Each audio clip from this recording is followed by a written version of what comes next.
The riders know it was a warm-up lap and they're all waiting there.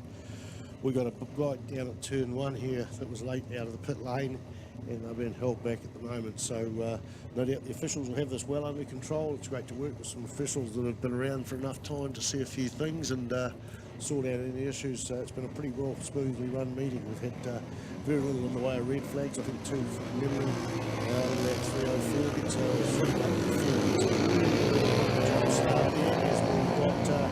period 2 bike out there, or class 2, Group 2, whatever you call it. It's number 2.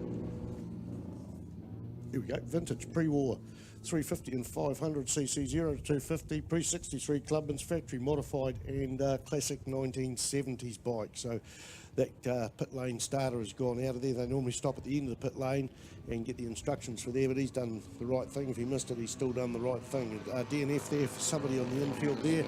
The bike pulled well off there, didn't manage to get further than the start line, just about 100 metres down the road or down the track here at Menfield. So what a great meeting. It's nice to get a copy of the Megaphone, the official magazine, and there's right in the front there, the contents is from the table. Ken McGeady writes a full page. It's not easy to write a full page on the sport every periodically. Lindley and Barry Dean from the shed.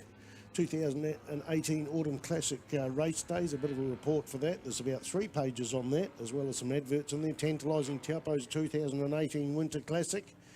Great photographs there of bikes on the track and working. Motorcycle collections around America, the Harley-Davidson Museum, and obituary for the late Jack Nicholson, who's also got a photograph on the front cover, beautiful photograph too. A matter of opinion, and it's somebody's doing an article there. I don't actually know who writes it. Can you have a look on the front and see who writes that? No, it doesn't tell you. Anyway, beautiful article there. Transponder timing is here.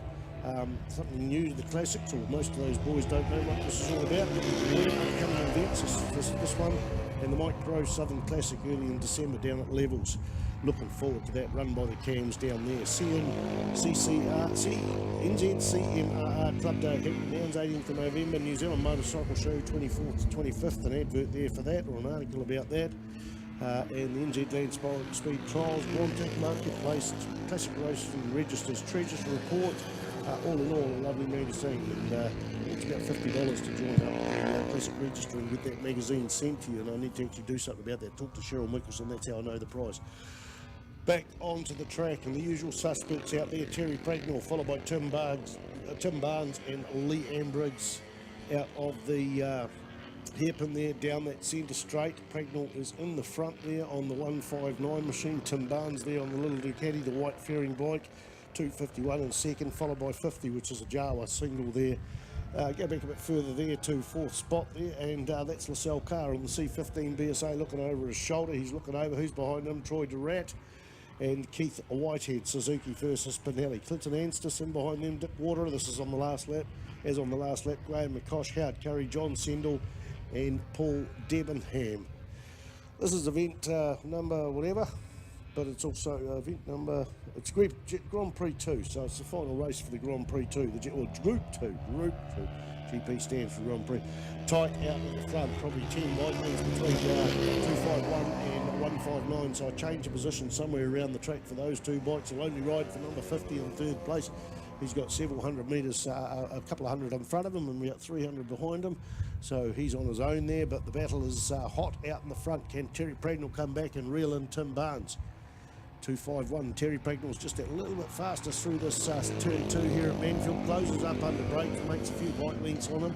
We look under the CTAS live footage there, and we're just looking at the moment at 251. We get a bit of a glimpse of number 159 coming up there as they head to the hairpin. All this stuff's available online in about 2 days. It's live now. It's live now. We'll be live for the rest of the day, and then the recordings will go online, and some of the action-packed slow motion, including the crash where Colin Tate unfortunately had a problem. It turns out that there was a throttle slide stuck in there, and when he put the front brakes on, it was still driving and just chucked it away down the road. So that's racing, they say, and but certainly caught by a static camera from CTAS and then replayed in the slow motion and that, and no doubt you can have a look at that. And Colin's a bit grumpy about going online, but hey, every dog has its day, and mate, the way he rides, he's a determined little dog sometimes to get through some other people. Everyone's determined on the track, but Colin Tate been around, I don't know how many years he's been running, but certainly leaving today with a little bit of wounded pride and a bit of a bent bike, but we'll get him back here. We'll get him back. Meanwhile, the front two bikes come along that front straight, about the same distance as the last lap there, 251 versus 159. We had a gap of, that calls it at about 20 thousandths of a second. Not entirely accurate because of this system, because it's hand-entered and it's up to the speed of the fingers, but it's probably around about that figure going across the start-finish line. So great to have the team doing the timing here for the Spring Trophy Classic there. There it is. Through the infield there, 159 Cherry Pregnell, followed by, in fact, no, it's the other way around. It's 251 Tim Barnes, 159 Cherry Pregnell, 50 in third place, coming across the starts finish line. Lasell Carr there on 53, followed by 398. That's Keith Whitehead, Troy DeRat, and Dick Water has just gone through. We're looking out 79. I recognise that bike. Graham McCosh has got ahead of Clinton Enstis on another one of those Jawas, and looking out for Howard Curry, John Sendell and Paul Debenham. They are probably round that back big sweeper there. There's three bikes there, I can see it. I think that's John Sendell in front on the little 183 or see various thereabouts.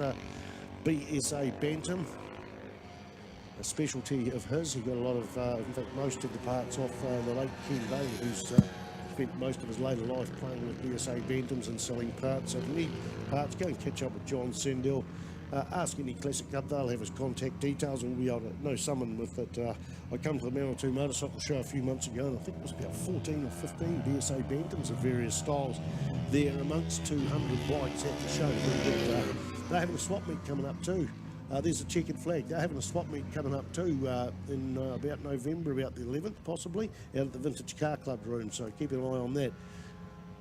Checkered flag done for 251, then 159 Cherry Pregnell. Liam Briggs is coming through here. In fact, has he gone through? No, he's still coming along here. Here comes Liam Briggs onto the front straight, or is that not him?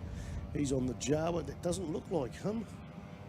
Yes, it is him, sorry. The brick red looks like black from the front, but the brick red in the cloud, I missed that, but it is number 50. You could see his numbers. Thanks for the clear numbers there, Liam Briggs. And Lasell Carr 53 comes through, and there it is, 398, Keith Whitehead. There's Troy DeRat goes through there. In fact, no, he doesn't. Richard Water is. Troy DeRat had a bit of an issue. I think he must have, because there's Graham McCosh. This Troy DeRat on bike number 285 has lost a couple of spots there. Has he gone through? No, he's gone through, folks. Apologies for that. 9th place, Clinton Enstis, and John Sendell's coming round that big sweeper to take 10th. Then it'll be Howard Curry and Paul Debenham.